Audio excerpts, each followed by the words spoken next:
Hello, I'm Ninja Greg, and you're watching the Ninja Greg Show.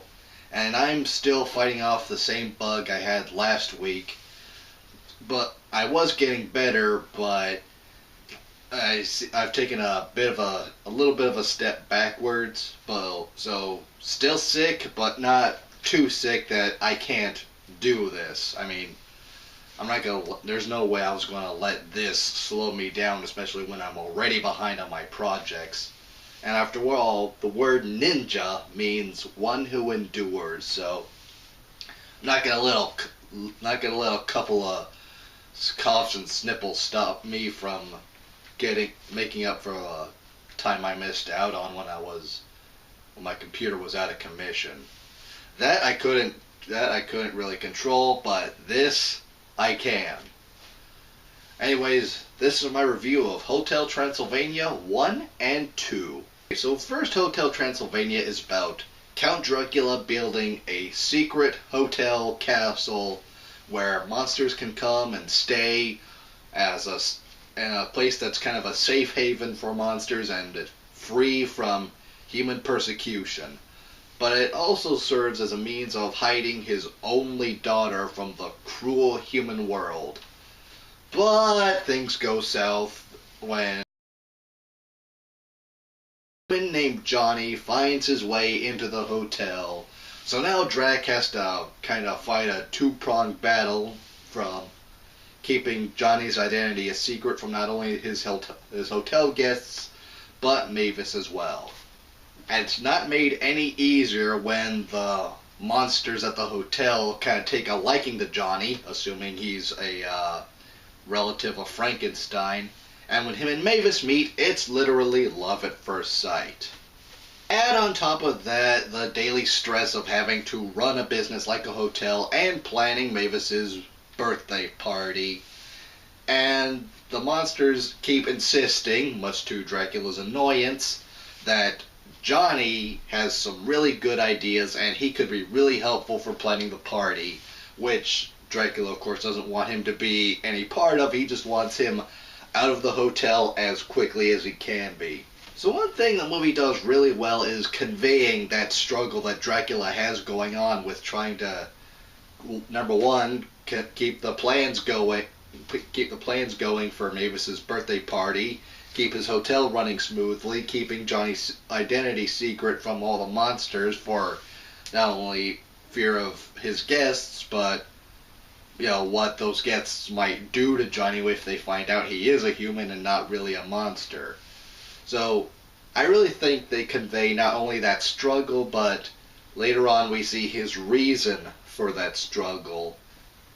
As it turns out, the reason behind why Dracula does the things he does is because his wife Martha was killed by an angry human mob. So yeah, what he's doing out of his own sense of wanting to protect his one and only daughter from the cruel closed-mindedness of humans, viewing monsters as just that, just monsters and nothing more. But it also kinda devolves at certain points into being overprotective. He's actually willing to lie and manipulate to get what he wants, and although towards the end of the movie he does see the error of his way and try to make things right, you do kind of sympathize with him a little bit before you get to that point. And like I said, this movie really does a good job of conveying Dracula's struggle in all this, because while all the different characters are great and wonderful in their own right, this is really more of Dracula's story.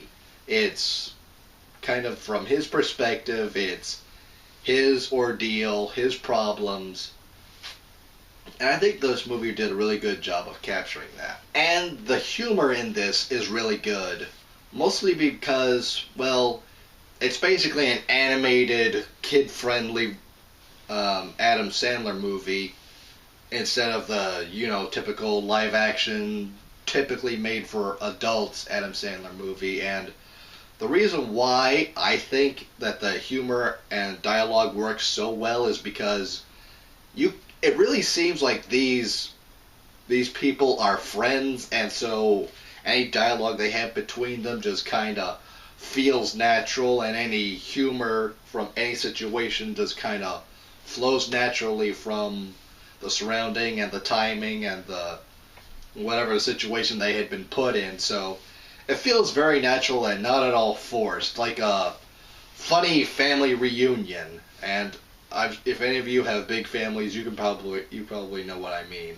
I mean, everyone in the cast just seems to work really well off of each other. And as good as the story and the humor is, it does suffer from some cliches, like what I said about Dracula being really, really overprotective of not only his daughter, but the only safe haven he's managed to uphold for hundreds of years. And while his intentions are good, like I said, he goes to the nth degree of extreme to try and maintain the peace in his own little world. And sometimes his actions can make him seem kind of childish. Of course, we have the liar reveal cliche, followed by the misunderstanding, and then the redemption at the end. But it's still a fun, enjoyable movie, and I do recommend it. Now moving on to the sequel with Hotel Transylvania 2. 5 years pass by, and Dennis and Mavis, or excuse me, Johnny and Mavis have a child named Dennis, and so now Dracula has to deal with being a grandpa, or grandbat as he says, and the one thing he really wants more for his grandson is to become a vampire by growing his fangs, which, according to the movie, have to be grown in by the age of 5. So Dracula tries everything in his power to get his grandson Dennis, or Denisovich as he keeps calling him, to grow his fangs despite being only half vampire.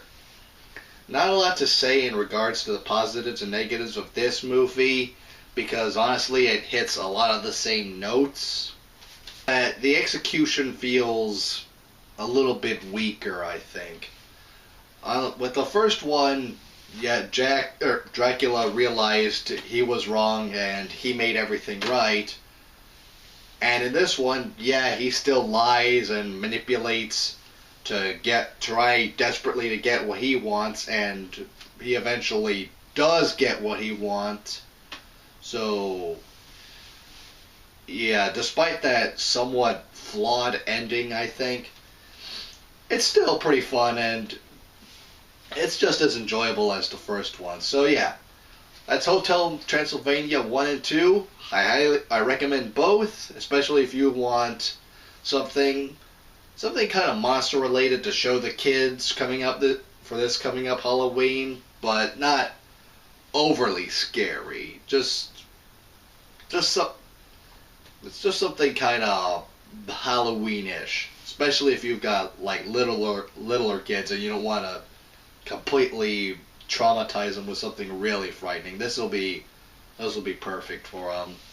And if you're just interested in a cute, fun, enjoyable animated movie, yeah, you can't lose with this one, I don't think. Anyways, I'm Ninja Greg. You've been watching the Ninja Greg Show. Don't forget to like and subscribe. I'll see you next time.